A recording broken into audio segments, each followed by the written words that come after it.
आप देख रहे हैं मार्केट के महारथी। मैं हूं मानसी दवे और मेरे साथ अभिषेक सत्यव्रतम और अशेषा आध्वर्यो। और बाजार की जो करंट स्थिति है ना, इस स्थिति को मद्देनजर रखते हुए टेक्निकल नजरिया तो बाजार पर ट्रेड क्या करेंगे, आजकल में क्या करेंगे आप जानते हैं, लेकिन फंडामेंटल आउटलुक, लंबी अवधि के लिए सेंटिमेंट कैसे होने चाहिए, निवेश का नजरिया क्या होना चाहिए और बाजार में गिरावट पर किस तरह से पोर्टफोलियो का गठन आप करेंगे, ये जानना आपके लिए बेहद जरूरी है। और इसीलिए मार्केट के महारथ ये सेगमेंट बेहद इंपॉर्टेंट हो जाता है, क्योंकि इस सेगमेंट में बाजार के जाने माने दिग्गज को हम जोड़ते हैं और उनसे समझने की कोशिश करते हैं और आपको बताने की कोशिश करते हैं कि इस मार्केट में आपको पोर्टफोलियो के लिए, इन्वेस्टमेंट के लिए क्या करना चाहिए। और इस खास सेगमेंट में आज हमारे साथ इक्विनामिटी वेंचर्स के मैनेजिंग पार्टनर राजेश सहगल जुड़ गए हैं। राजेश जी, स्वागत है आपका 18 नाउ स्वदेश पर। अपना समय देने के लिए सबसे पहले तो आपका बहुत शुक्रिया। राजेश, देखिए, इस साल की शुरुआत में ही दो इम्पॉर्टेंट इवेंट्स जिसे हमें आय करना था। एक तो डोनाल्ड ट्रंप ने अपना पदभार संभाला, ये इवेंट हो चुका, और अगला इम्पॉर्टेंट इवेंट है बजट, जो कि अब कुछ ही ट्रेडिंग सेशंस में, सिर्फ 6 ट्रेडिंग सेशंस के बाद हम देखेंगे। इसके अलावा तिमाही नतीजे, एफआईएस की सेलिंग, ये सारे डिस्कशन पॉइंट्स तो लगातार है ही। लेकिन इस वक्त बाजार को आप कैसे देख रहे हैं और करंट सिनेरियोज में बजट से ठीक पहले किस तरह के सेंटिमेंट्स डेवलप होते हुए आपको नजर आते हैं? देखिए, ये जो क्वार्टर चल रहा है, इस तिमाही में काफी वॉलेटिलिटी मार्केट में देखने को मिल रही है और ये चलती रहेगी। हमारा ये इसमें कुछ नया नहीं है, तो ये एक्सपेक्टेड था, एक्सपेक्टेड लाइंस पे मार्केट का बिहेवियर है। तीन चीजें जो आपने बताई और ये तीनों ही बहुत ही इंपॉर्टेंट है। आई थिंक इंडिया के लिए सबसे ज्यादा जरूरी और सबसे ज्यादा अहमियत जो रखता है वो है कंपनी की अर्निंग्स। तो अभी जैसे ही रिजल्ट्स आना शुरू हुए हैं, तो आप देखिए पिछले इस साल के इस साल के पहले 9 महीने अगर आप देखें दिसंबर तक, तो अर्निंग्स ग्रोथ जो है, प्रॉफिटेबिलिटी जो कंपनी की है, मुनाफा जो कंपनीज कर रही हैं, उसमें बहुत ही गति धीमी हो चुकी है। स्लो डाउन दिख रहा है प्रॉफिट में। इनफैक्ट हमारा एक्सपेक्टेशन है कि 5 से 7% तक अगर ओवरऑल प्रॉफिट ग्रो हो इस 9 महीने में, इस साल के, तो काफी अच्छा रहेगा। आई थिंक सबसे बड़ा कंसर्न ये है, डोनाल्ड ट्रंप की जो इलेक्शन थी, हमने पिछली बार भी बात की थी, वो भारत के लिए, इंडिया के लिए स्पेसिफिकली काफी पॉजिटिव हो सकती है। ऑफकोर्स एक बैलेंस रहेगा, थोड़े पॉजिटिव थोड़े नेगेटिव, बट ओवरऑल अगर आप देखें तो यूएस का नजरिया इंडिया की तरफ और इंडिया का जो रिलेशनशिप है यूएस के साथ, वो काफी काफी स्टेबल और स्ट्रांग रहेगा। और बजट जो है, बजट तो ज्यादा करके अगर आप देखें पिछले 10-15 साल में बजट की जो अहमियत हुआ करती थी, उस दिन की जो अहमियत हुआ करती थी, वो कम हो चुकी है। आई थिंक सरकार में घोषणाएं करने के लिए कोई बजट के दिन के लिए रुकता नहीं है, और साल भर में जो भी गवर्नमेंट को किसी भी मिनिस्ट्री को, फाइनेंस मिनिस्ट्री को वगैरह अनाउंस करना होता है, घोषणाएं करनी होती है, वो पूरे साल होती रहती हैं। आई थिंक इस क्वार्टर का परफॉर्मेंस रहेगा मार्केट में, उसमें डोमेस्टिक डिमांड जो है, कि अगर आप बजट की एक्सपेक्टेशंस देखें, तो डोमेस्टिक डिमांड पे फोकस करना होगा सरकार को। रुपए में जो गिरावट आई है, वो एक दूसरा एरिया है जिसमें गवर्नमेंट को फोकस करना होगा।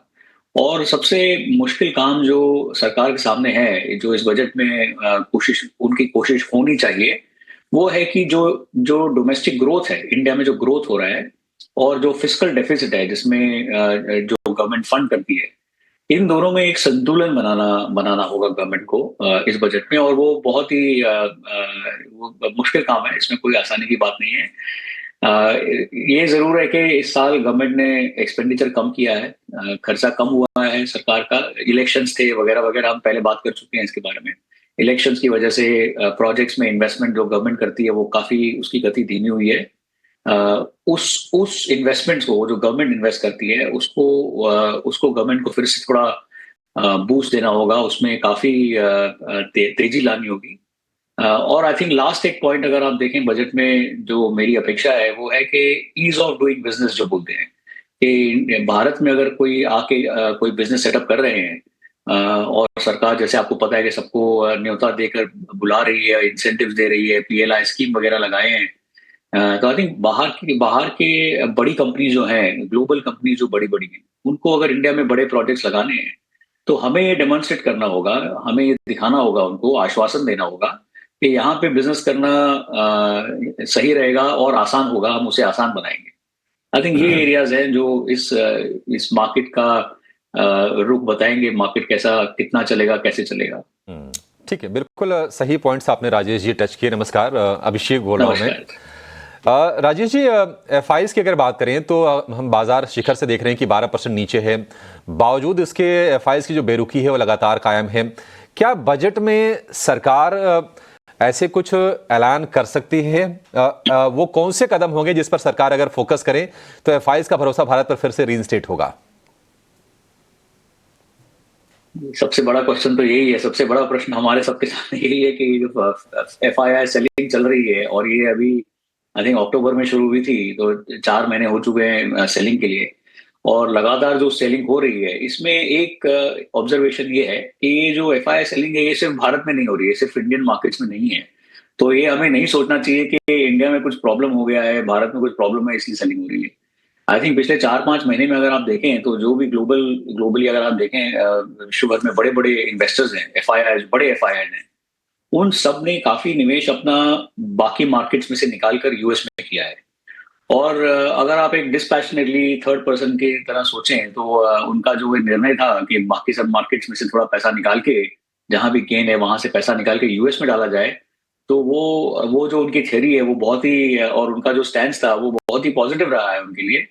क्योंकि अगर आप देखें इंडिया के, देखिए अब भारत को देखिए आप, हमारा जो मार्केट है, निफ्टी देखिए, सेंसेक्स देखिए, वो पिछले 1 साल का अगर आप रिटर्न देखें तो 7-8% हुआ है। अगर आप यूएस में नैस्डैक को देखें तो वो लास्ट 1 साल में, पिछले 1 साल में 30% ग्रो हुआ है। अगर आप एसएनपी या डाउ देखें तो वो 20-25% वो भी ऊपर है। तो आई थिंक ये जो फ्लो है, एफआईआई फ्लो जो है, ये उसी तरफ जाता है जहां जहां आप इन्वेस्टर्स को एक निवेश करके रिटर्न अच्छा बनाने का मौका दिख रहा है। तो आई थिंक अगर आपका प्रश्न सरलता से मैं आंसर करूं तो ये है कि हमें ऐसी पॉलिसीज बनानी है, हमें ऐसा माहौल बनाना है इंडिया में कि फॉरेनर्स को लगे कि यहाँ पे अगर इन्वेस्ट करें तो रिटर्न आएंगे। उसके लिए जो मैंने 2-3 चीजें अभी आपसे बात की हैं, एक तो है कि फिस्कल डेफिसिट और ग्रोथ का जो बैलेंस है वो बनाए रखना होगा। गवर्नमेंट को कैपेक्स जो स्पेंड करने में, जो इन्वेस्टमेंट करने में जो थोड़ा धीमे हो गए थे, गति धीमी हो गई थी, आई थिंक उसको फिर से बढ़ानी होगी। तो जैसे गवर्नमेंट यहाँ ज्यादा इन्वेस्ट करेगी और ईज ऑफ डूइंग बिजनेस अगर हम दिखा सकें कि यहाँ पे अगर आप आके एक प्लांट लगाते हैं, प्रोडक्शन करते हैं या मार्केट करते हैं, तो आपको हम वेलकम करेंगे और हमारी पॉलिसीज जो है वो आपको हेल्प करेंगी ग्रो करने के लिए। आई थिंक ये थोड़ी चीजें हैं, जो मैसेजिंग है, ये मैसेजिंग सही करनी होगी। तो ये एक बजट में अनाउंस करने से होगा नहीं, आई थिंक ये प्रोसेस है। और इसलिए मेरा मानना है कि ये जो मार्केट में करेक्शन दिख रहा है या जो बिजनेस में जो स्लो डाउन दिख रहा है, और जैसे कि मैंने आपसे शेयर किया, प्रॉफिटेबिलिटी जो है कंपनीज की, बिजनेसेस की, सब मिलाकर वो भी कम ग्रो काफी कम हो रही हैं इस 9 मंथ्स में। आई थिंक ये करेक्ट करने के लिए आपको आपको 3-6 महीने, साल भर लगेगा। नजरिया बजट पर और इसके अलावा एफआईआई आउटफ्लोज की भी हमने चर्चा की। राजेश जी, शेषा बात कर रही हूँ, गुड मॉर्निंग। आपका नजरिया, नमस्कार जी, गुड मॉर्निंग। आपका नजरिया अर्निंग्स पर भी लेना चाहूंगी। करीब 15 कंपनियों के नतीजे निफ्टी 50 से आ चुके हैं। नतीजे तो ठीक ठाक रहे हैं, याद रखें दूसरी तिमाही के नतीजे भी काफी कमजोर थे, लेकिन अब तक किस तरह के नतीजे आए हैं? आपका FY 25 और 26 EPS एस्टिमेट्स किस तरह से चेंज हुए हैं, और बेसिस नतीजे अब कौन से सेक्टर्स पर आपका नजरिया पॉजिटिव होगा? देखिए, सेक्टर्स की अगर बात करें तो उसमें कोई बड़ा चेंज हमारे एक्सपेक्टेशन में नहीं है। हमने 3 सेक्टर हमेशा से, काफी समय से हम फोकस कर रहे हैं और वही 3 सेक्टर पे फोकस रहेगा। वो सेक्टर्स हैं हेल्थ केयर, बैंकिंग और आईटी। ये 3 सेक्टर में हमारा पॉजिटिव आउटलुक है। आई थिंक इसमें अगर आप थोड़ा मैक्रो देखें तो भारत में 2 ड्राइवर्स हैं, ग्रोथ ड्राइवर्स जो है। एक है कंजम्पशन।